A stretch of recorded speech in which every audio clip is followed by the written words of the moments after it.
So my name's Alex Williams. I'm the Dean of Animation and Visual Effects at Escape Studios, and we get asked at Escape Studios a lot now about AI, particularly on open days, questions from prospective students, also parents saying, is AI going to replace people?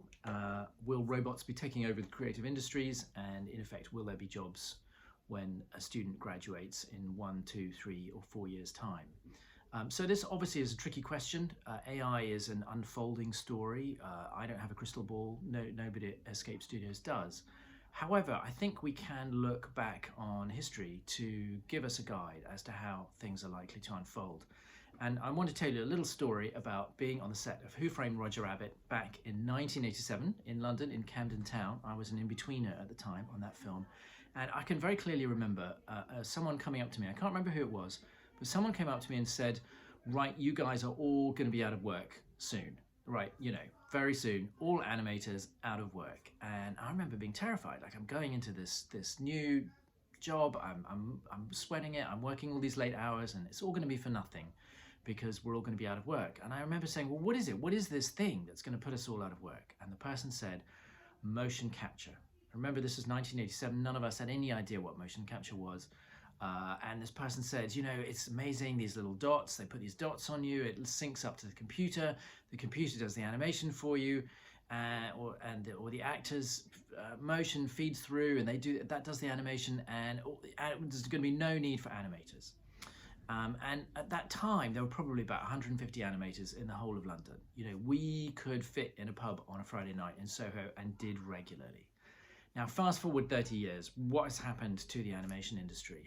Have we all been put out of business, or has it, contrary-wise, exploded and become much, much bigger than it ever was in the 1980s? And of course, the latter is the case. And I think that's what does happen to these new technologies come along. 3D animation did the same thing. It didn't actually put all the 2D animators out of work. It did mean we had to learn new tools. But the folks, the 2D animators I used to work with back in the day, in the Disney days and DreamWorks days, they're all still working in the industry. They've just retrained. They're using different software, or they're storyboard artists, or they're directors.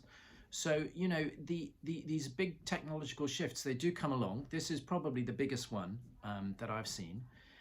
But my expectation, and the expectation of my colleagues, is that it will be a turbo boost for the industry. It will allow us to do more with less.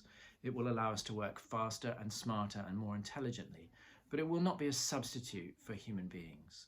So I think the threat of AI is, in my view, greatly exaggerated.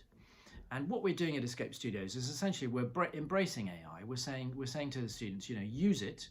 I use it almost every day. I'm in ChatGPT for something or other. It's a very powerful tool. But what we say to the students is, don't pretend it's yours. If you create an image in Mid-Journey, don't pass it off as your own work. It isn't your own work. It was created by a machine. So you've got to say that. So at that point, it becomes more of a mood board or something of that nature, rather than work that you've actually created yourself. But as to the future, I don't see human beings being replaced by machines anytime soon. But what I do see is the machines being able to dramatically improve our productivity and enable us to do a lot more in a lot less time.